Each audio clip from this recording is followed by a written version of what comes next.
In this video, I'm going to show you how to block a virus on Android phone, particularly on your Samsung phone.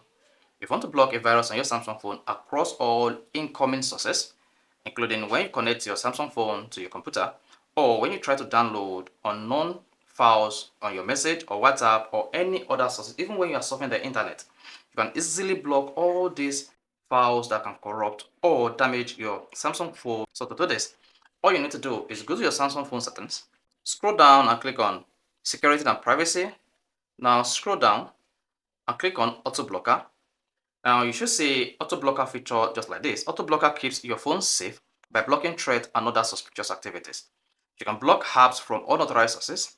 Only apps from authorized sources can be installed. So in this case, no app or virus application can be installed on your Samsung phone when you turn on auto blocker on your device.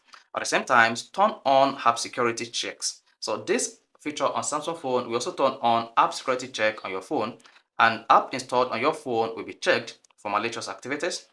You can block command by USB. So if you connect your Samsung phone to a PC or Mac via USB, this feature on Samsung phone will block any command trying to inject virus or malware on your Samsung phone. The best part of this feature is when you enable this feature on your Samsung phone, the auto blocker, you'll be able to protect messaging application on your phone. So we then turn on this, block images suspected of containing malware in messaging apps. At the same time, you can block software update by USB. So if anyone is trying to inject virus or malware on your Samsung phone via USB update, you can easily block this, turning on this feature called auto blocker on Samsung phone. So with this, you can block or delete virus on your Samsung device. Find this really interesting, you want to hit like button, and do not forget to subscribe to our YouTube channel for more quality videos just like this.